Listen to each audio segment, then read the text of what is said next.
Movie के अगले part में हमने देखा कि हमारे डोम भाई साहब को 25 साल की कैद की सजा मिल चुकी है और पुलिस वाले छपरी लोग उसे जेल में बंद करने के लिए ले जा रहे हैं। लेकिन तभी पीछे से हमारे डोम भाई साहब के कुछ साथी आ जाते हैं अपनी सुपर कारें लेकर और वहां पर तहलका मचा देते हैं हमारे डोम भाई साहब को छुड़ाने के लिए। जरा देखिए एक बार।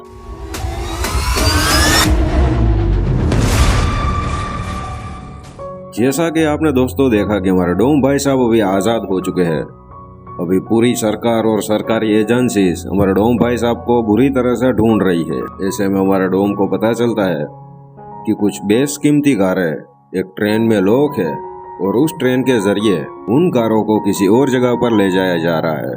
अभी यहाँ पर हमारे डोम भाई साहब के दिमाग की बत्ती खुल जाती है और वो निकल पड़ता है अपने साथियों के साथ उन कारों को चुराने के लिए। तो जरा ये नज़ारा भी देख ही लीजिए आप अपनी आंखों से।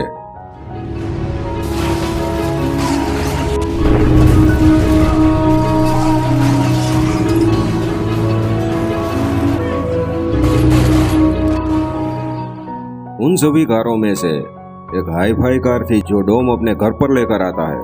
तभी डोम को पता चलता है कि इसके अंदर कुछ है, वरना सरकार इसे ट्रांसपोर्ट नहीं करती। दूसरी ओर पुलिस का एक मामू, यानी कि दोस्तों मामू तो नहीं बल्कि एक टेढ़ा मेढ़ा खूंखार शख्स जिसका नाम है होप्स, उसके हाथों से आज तक कोई भी क्रिमिनल जिंदा नहीं बचा और डोम को पकड़ने का काम हमारे होप्स को सौंपा गया था। डोम अपनी जगह पर कार में खोजबीन कर रहा था। तभी होप्स को अपनी खबरियों से पता चल जाता है कि डोम किस लोकेशन पर है, इसलिए होप्स हमारा डोम की लोकेशन पर ढाबा बोल देता है और वहाँ पर फूलों अफरा तफरी मच जाती है। डोम वहाँ से भागने की कोशिश करते हैं और होप्स और उसके साथी डोम और उसके साथियों को पकड़ने की कोशिश करते हैं। हमारा डोम एक बार चिकनी चमेली आइटम जो पुलिस वाली थी उसके हत्थे चढ़ जाता है, लेकिन वो उसे चकमा देकर वहाँ से आराम से भाग निकलता है। डोम आइडिया बनाता है और अपने साथियों को कहता है कि हमें यहाँ से अलग अलग हो जाना चाहिए, वरना वो मामू लोग हमें छोड़ेंगे नहीं। अभी होप्स डोम के गैराज पर जितनी भी कारें थी उसे जब्त कर लेता है और उसकी चेकिंग करता है। तभी उसे पता चलता है इस कार में कुछ ऐसी चीज थी जो अभी इस कार में मौजूद नहीं है, मतलब कि वो डोम ने निकाल ली है। अभी वो चीज क्या है वो हम आगे देखेंगे दोस्तों। दूसरी ओर दोस्तों हम डोम को देखते हैं जिसके हाथ में एक चिप थी और उस चिप के जरिए डोम 500 करोड़ कमा सकता था, इसीलिए वो पूरी कंट्री ही बदल देता है और दुबई में जाकर वो अपने साथियों को इकट्ठा करता है। दुबई में दोस्तों रेज नाम का एक माफिया था जिसके 4-5 कसिनो फुल ऑन धमाकेदार चल रहे थे और डोम और उसके साथी एक एक कसिनो पर जाते हैं और वहाँ पर चोरी नहीं करते, वहाँ पर पैसे इकट्ठा करके उसे जला देते हैं।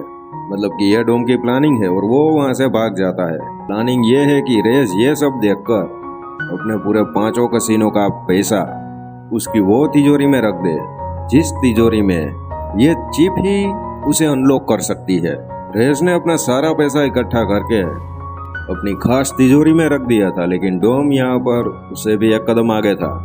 डोम और उसके साथियों ने उस तिजोरी की लोकेशन भी मालूम कर ली अपने छोटे मोटे गैजेट्स की मदद से। अभी रेस की तिजोरी को डोम कार से चुराना चाहता था और किसी को शक ना हो, इसलिए डोम और उसके साथी पुलिस की गाड़ियां चुरा लेते हैं। अभी चोरी के अगले दिन ही होप्स दुबई में डोम की लोकेशन पर पहुंच जाता है और उसे गिरफ्तार करके अपने साथ ले जा रहा होता है। लेकिन तभी कुछ मामू लोग, यानी कि वो रेस के लोग थे, वो वहां पर आ जाते हैं और वो डोम को मारने की कोशिश करते हैं। अभी इसी अफरा तफरी में हमारा होप्स भी घायल हो जाता है क्योंकि उन सालों को होप्स पर भी खुन्नस मच चुकी थी। लेकिन यहाँ पर हमारा डोम होप्स की मदद करता है और उसकी जान बचा लेता है और जान बचाने के बाद हमारा डोम वहां से चुपचाप निकल लेता है होप्स को चकमा देकर। लेकिन दोस्तों यहाँ पर होप्स भी शांत बैठने वाला नहीं था क्योंकि वो चोरी के दिन वहां पर पहुंच जाता है और डोम को चोरी करने देता है, क्योंकि वो कहता है कि तूने मेरी एक बार जान बचाई और मैं तेरी एक बार चोरी में मदद कर दूंगा, इसलिए हमारा मामला फिटूस। अभी डोम अपने साथियों कॉर्नर के साथ उस तिजोरी को लेकर कार के पीछे बांधकर वहां से रफूचक्कर हो चुका था और फुल ऑन रोड पे तमाशा मचाए हुए आगे बढ़ रहा था। अभी यहाँ पर होप्स की वजह से पुलिस वाले तो डोम के पीछे नहीं पड़े थे, लेकिन रेस के आदमी थे जो डोम के पीछे पड़ चुके थे। जरा देखिए एक बार ये तमाशे वाली चोरी।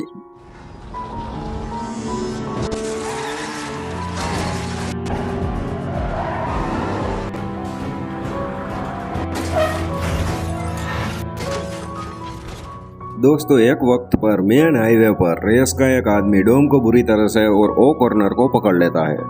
लेकिन वहाँ पर ओप्स आ जाता है लेकिन और वो डोम को किसी भी तरह से बचा लेता है और वो डोम को कहते हैं कि तिजोरे साला यहीं पर छोड़ दे, तूने मेरी जान बचाई है इसलिए तू यहाँ से निकल ले, और ध्यान भी रखना अगली बार हाथ में आया तो तभी मैं तुझे छोड़ूंगा नहीं। इसलिए डोम और वो कॉर्नर वहां से निकल लेते हैं। जैसे ही ओप्स तिजोरी का दरवाजा खोलता है तो वो देखता है कि पैसे साले उस तिजोरी में नहीं है।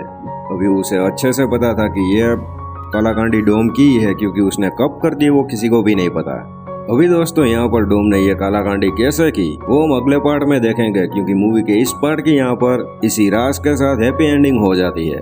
तो चलिए मैं चलता हूँ और मिलता हूँ आपसे अगली वीडियो में। तब तक के लिए जय हिंद जय भारत।